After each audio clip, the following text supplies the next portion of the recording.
I'm happy to be joined by a special guest today on Primetime Local News. Mayor Gerald Aalbers is with us. Mayor Aalbers, thank you for joining me today. Thanks very much for reaching out, Stacey. Well, I know that you're a very busy guy and you're in the news for a number of different reasons, but for this time, we're talking about a proposal that you are working with, as well as other small communities in the province, dealing with Via Rail. And the way you'd like to see things go is to have the Via Rail line moved on to the CN Prairie North line. Is that correct? That is correct. And why would this be beneficial? Well, certainly the CN main line, as you can appreciate, is the hub, the economic corridor of Canada, in essence, that runs across the country, connecting tidewater to tidewater and through major centers. It's moving on a daily basis 40 plus trains. Those trains consist of freight trains, container trains, and commodity trains, which mean an awful lot to our community and other communities across the prairies, both Saskatchewan and Alberta. So having the Via Rail trying to compete for rented space, in essence, trackage time on that train track, it's not helping Via Rail. Their on-time performance is terrible, I guess is the best word I can use. So what have been proposed through this proposal that we looked at and had researched was moving to the Prairie North line, where it used to travel at one time. It wasn't even that long ago. The train made a trip through Lloydminster, I understand, in early 2022 when there was troubles on the main line at that time at Chauvin. So it's not that the train can't run possibly on our track, it's just a change of plan. So the area between Melville, Saskatchewan and Saskatoon, Saskatchewan is known as the Bermuda Triangle. Trains go in there and never come back out. And that's exaggerating a little bit. But bottom line is there's that passenger train. I had an example of a gentleman that rode from Edmonton to Saskatoon, and he was 4.5 hours late because they were parked for 9 freight trains on the CN main line. So those are just some of the numbers. From Vancouver to Toronto, they average up to 4 days late. And wow. If you can imagine being a tourist traveling from Europe or Asia or somewhere else in the world, used to passenger train service where it's on time, and yet come to Canada and miss your flight by 4 days out of Toronto or Vancouver returning home would not leave a very favorable experience. So that was one of the many reasons that we undertook this project, as well as adding to the value of our local community, our First Nations.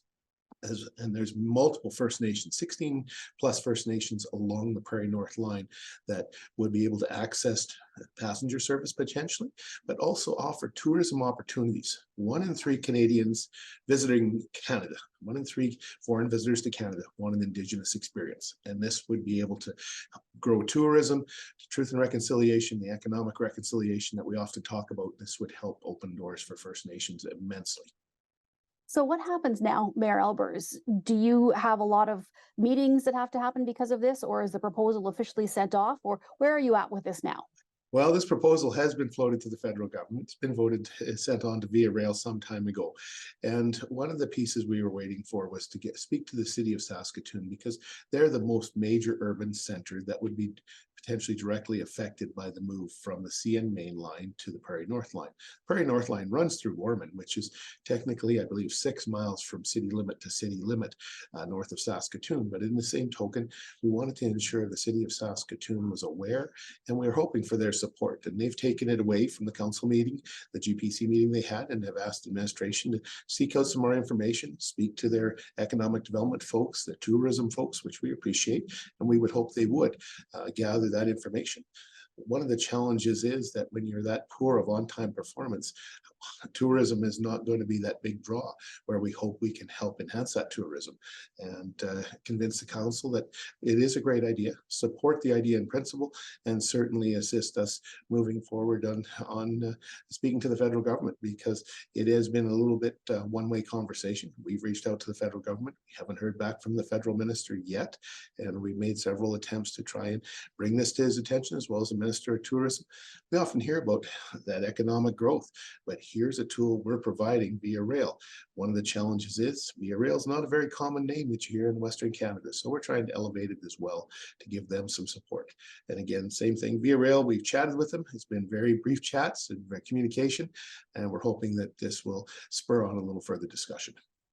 Is there anything that members of the public can do to help you out in your cause at this point, or do we have to wait till things go forward a little bit more? I would welcome people to reach out to Via Rail and say, if Via Rail came through Lloydminster, North Battleford, Vermilion, Vegreville, we'd want to maybe consider using that Via Rail for families going on a tour. When was the last time somebody actually took a train ride outside of Heritage Park in Calgary, or wherever they might be where there's a train running for that purpose? From the perspective, reaching out to our MPs and asking for them to reach out to the Minister of Transport to at least give us an answer. Is this possible? That's really the question we're asking. There's some work that needs to be done by CN, and we're asking the federal minister to ask Via Rail for that information from CN to determine if we are out of line or not. As I said, the Via Rail last traveled through Lloydminster. I saw the video last night, as a matter of fact, through the archives, which I appreciate being forwarded to me. So it can be done, but all we're asking is to start a dialogue, and let's see where it can go. All right, Mayor Aalbers, well, thank you so much for your time today. And here's hoping that this goes forward and we can get everybody back on time, I guess, is the bottom line. Well, that would be a big thing. The tourism opportunities. I think this is one of the areas we can drive tourism as well. And again, both Indigenous and non-Indigenous opportunities for tourist operators, be it tours to Steel Narrows, be it to the North Saskatchewan River, a jet boat ride on the North Saskatchewan River, and the Indigenous opportunities are numerous. I'd like to thank Okama Lewis from the Onion Lake Cree Nation for their support to this point, and we're going to continue to work with them and other First Nations and tribal councils across Western Canada, namely Alberta and Saskatchewan, because this also has implications to Vegreville, Métis Crossing there, and our neighbors to the west. So we're excited about it, and we'll see where it takes us. All right, well, thank you so much for your time today.